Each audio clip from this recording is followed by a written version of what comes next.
L P school ইপিনে গোটেই ৰাস্তাটো গোটেই বহল কৰিব লাগে। ক'ৰবাত কম ক'ৰবাত বেছি এইটো নহয়তো, হয় না নহয়? চৰকাৰৰ এটা নিয়ম থাকিব লাগে, মানে বুজাত কৰিব লাগে। উচিত কৰক, সমানে কৰি যোৱা।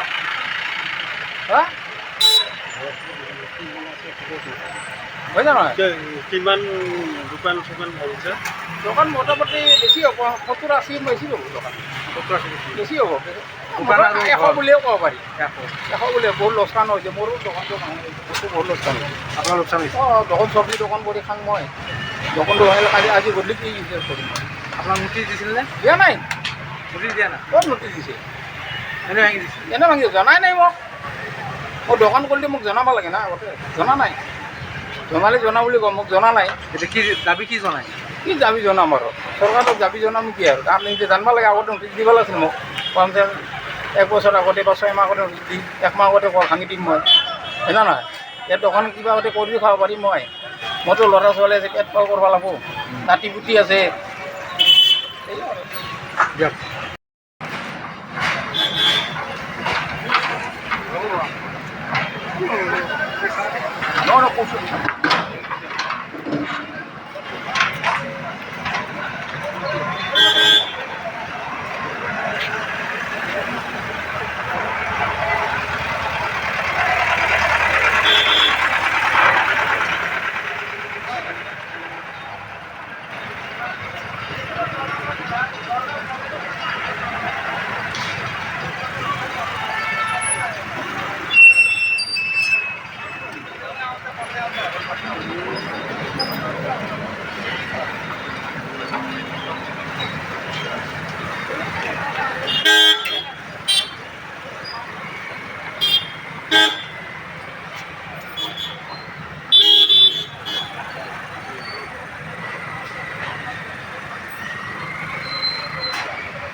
দোকানৰ যেতিয়া বাৰাণ্ডা ভাঙিছে, ভাঙাতে তাৰমানে ৱালখনো ওপৰৰ ভাঙি তলত পৰি গৈছে।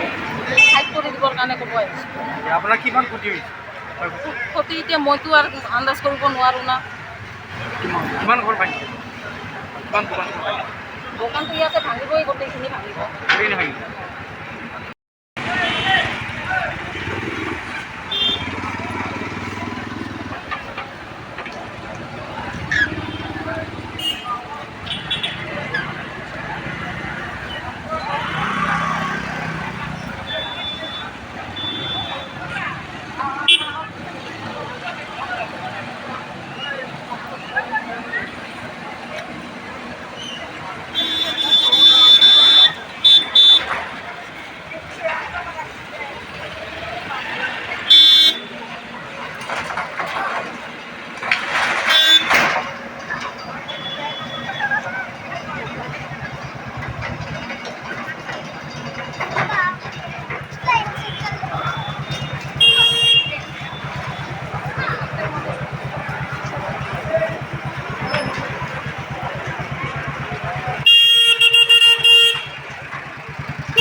কৈছে ৰাস্তাটো বোলে অলপমান চেপা হৈছে, হয় ৰাস্তাটো এইখিনি সৰু হোৱাৰ কাৰণে তেখেতসকলে কৈছে যে ৰাস্তাটো বহল। আমি কৈছোঁ দুইফালে বহল কৰক ৰাস্তাটো। যদি ৰাস্তাটো 10 ফুট বহল হয় 5 ফুট ইফালে লওক, 5 ফুট ইফালে লওক। যদি 5 ফুট বহল কৰে 2.5 ফুট এইফালে লওক, 2.5 ফুট এইফালে লওক। ইয়াৰ পৰা ৰাস্তাটো গোটেইখিনি বহল কৰক।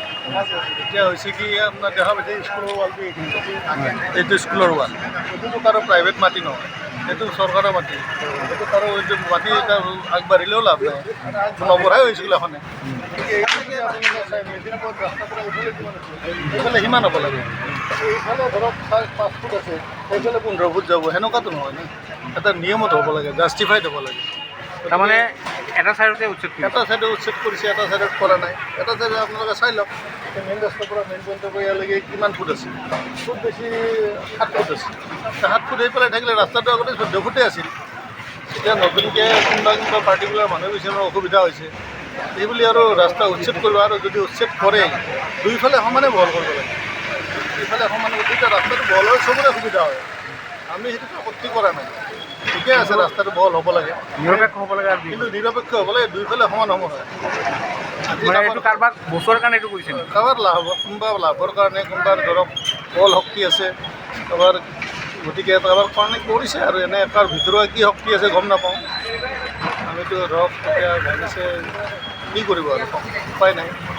আৰু আগতে আমাৰ নটিচো দিয়া নাই, আগতে নটিচ ইছ্যু কৰা নাই তেখেতসকলে, কোনো জাননী দিয়া নাই। কোনো জাননী দিয়া নাই, ডাইৰেক্ট ভাঙি গৈছে। আগতে এনে কথা পাতিব আহিছিলে এদিন নে দুদিন, তাৰপাছত জাননী তেখেতসকলে দিছে, এভিকশ্যন জাননী দিব লাগে নিয়মমতে। আমি কোনো ধৰণৰ জাননী পোৱা নাই। এতিয়া চাম কি হয়। কিমান ঘৰ বা দোকান ভাঙিব? ইয়াতে মোটামুটি তেখেতসকলে ভাঙিব, এতিয়া মোটামুটি ধৰক আপোনাৰ 50-60 ঘৰ হ'ব। দোকান আৰু ঘৰ লৈ দোকান ঘৰ লৈ পেলাই বহুত হ'ব, বেছি হ'ব, কম নহয়, কম নহয়। আৰু এইটো মানে কি ইয়াতে বহল কৰিছে, পিছপিনে কম। যিকোনো খবৰৰ বাবে যোগাযোগ কৰক 7099017330 লগতে 7099017110 নম্বৰত।